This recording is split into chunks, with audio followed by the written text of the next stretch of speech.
नमस्कार दोस्तों, हमारे अमृत विचारधारा चैनल पर आपका स्वागत है। हमारे चैनल पर आपको ज्ञानवर्धक कहानियाँ सुनने को मिलती हैं, तो आइए सुनते हैं ये ज्ञानवर्धक कहानी। बहुत पुराने समय की बात है।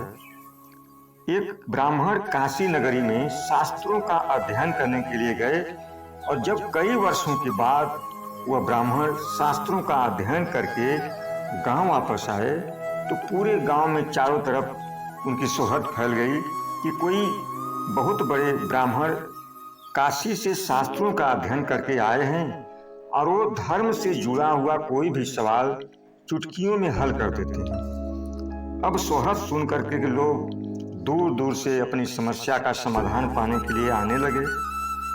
उस विद्वान ब्राह्मण की शोहरत सुनकर एक दिन एक किसान भी उनके पास आया और उनसे पूछा, ब्राह्मण देवता, मेरे मन में एक प्रश्न है, आपकी आज्ञा हो तो पूछूं?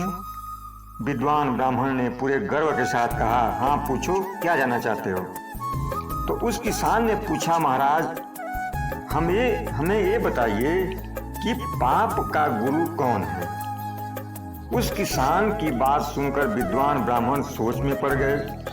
वे धर्म और आध्यात्मिक गुरु तो सुन रखे थे, लेकिन पाप का भी गुरु होता है, उन्होंने पहली बार सुना।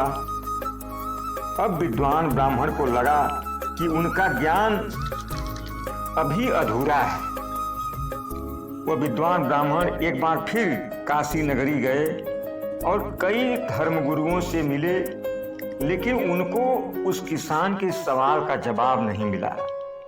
भटकते हुए एक दिन अचानक उनकी मुलाकात एक नाचने वाली नर्तकी से हो गई। उस नर्तकी ने विद्वान ब्राह्मण से उनकी परेशानी का कारण पूछा। विद्वान ब्राह्मण ने अपनी समस्या बताई तो उस नर्तकी ने कहा, ब्राह्मण देवता, इसका उत्तर तो बहुत सरल है, लेकिन इसका जवाब पाने के लिए आपको कुछ दिन हमारे पड़ोस में रहना होगा।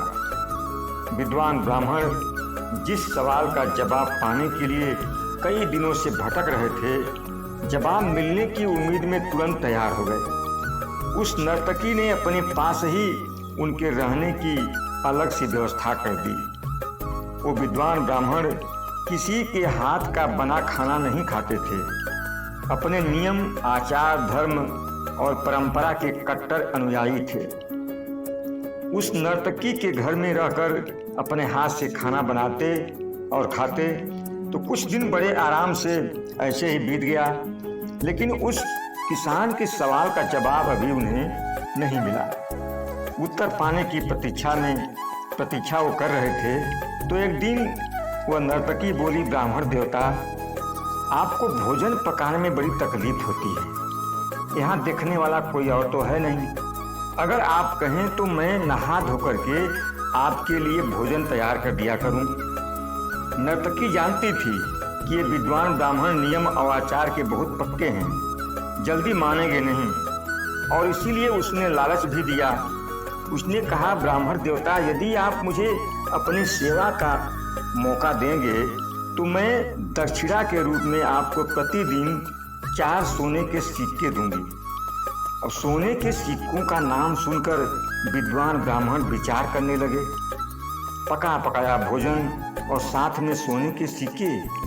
अब विद्वान ब्राह्मण अपना नियम, आचार, विचार, धर्म भूल गए और उन्होंने उस नर्तकी से कहा, जैसी तुम्हारी इच्छा, लेकिन एक चीज का ध्यान रखना, मेरे कमरे में आते जाते तुम्हें कोई देखे नहीं।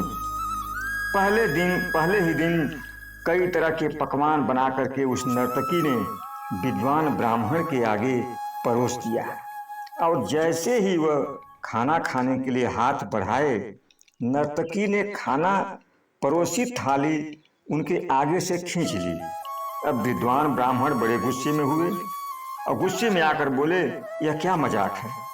नर्तकी ने कहा, ब्राह्मण देवता, यह मजाक नहीं है, यह तो आपके प्रश्नों का उत्तर है। यहाँ आने के पहले आप भोजन तो दूर किसी के हाथ का पानी भी नहीं पीते थे, लेकिन सोने के सिक्कों के लोभ में आपने मेरे हाथ का बना खाना भी स्वीकार कर लिया। यानी यह लोभ ही पाप का गुरु है। वो विद्वान ब्राह्मण किसान के सवाल का जवाब पाकर संतुष्ट होकर गांव आए और किसान भी अपने प्रश्न के जवाब पाकर के बहुत खुश हुआ।